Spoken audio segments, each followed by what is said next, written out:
All right, 10 seconds to the start of this next game.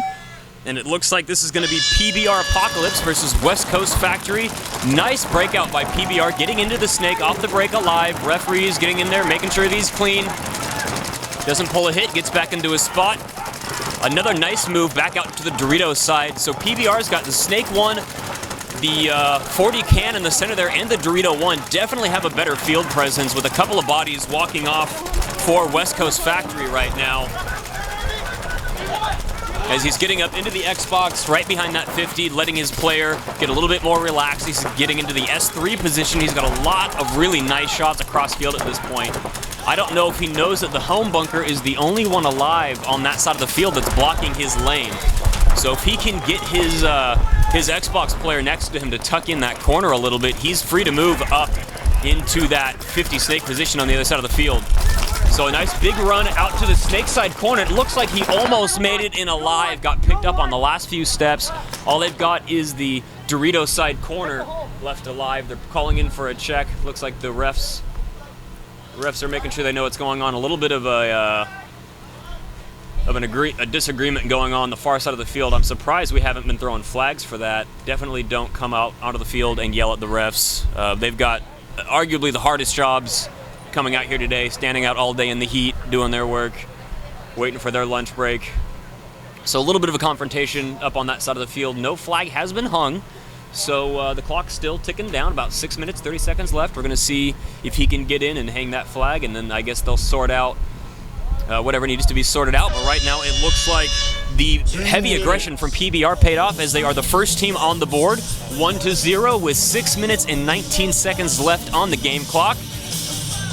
Sorry for the late start on that one. A little bit of confusion down on the field between paperwork and things blowing around. Didn't know quite when we needed to get started, but we are back on the roll now. Hopefully you guys are enjoying this broadcast. My name is Griffin Spanner, and this is the AFPL HAVOC event number 3. We are at Midway Paintball. This is brought to you by yourpbfriend.com and a number of other companies. I'm sure I'll get on a list by the end of the day. We'll be able to run through that.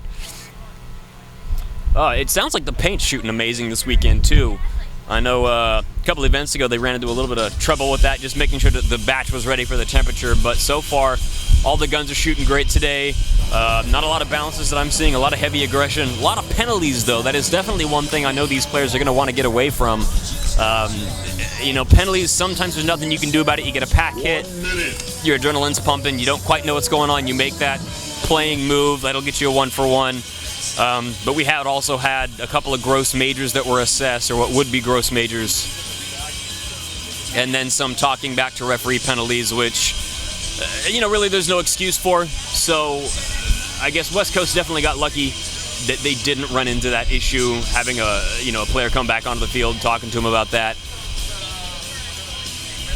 And we are going to go ahead and get 30 seconds left on the timeout. So, what is this gun on West Coast coming up to the left side? West Coast is going to start down 2 Oh, players. I definitely want more footage of that really pretty gun on the left side. You hear me? That super pretty gun on the left. He's lined up in the middle.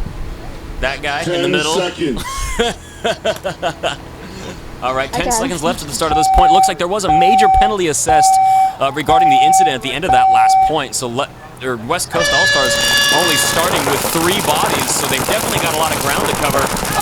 But they were able to trap the players in the middle as they got 1 kill trying to get out to the snake corner, unless he wiped that off. Definitely did get a couple of breaks. Refs getting in there, checking him off.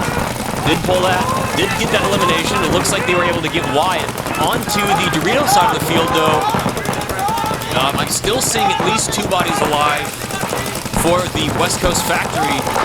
Still 3 bodies alive as he's able to make it into the Dorito 1. Referee going in there, calling him a check. He did get eliminated, so they're going to have to play smart now. It looks like it's a 2-on-4, but a little bit of a sloppy move by PBR, sending 2 players into the 50 Dorito, unfortunately leaving just that 1 player back in the middle, but he does have a magic gun. If he looks inside, he's got a good shot. Oh!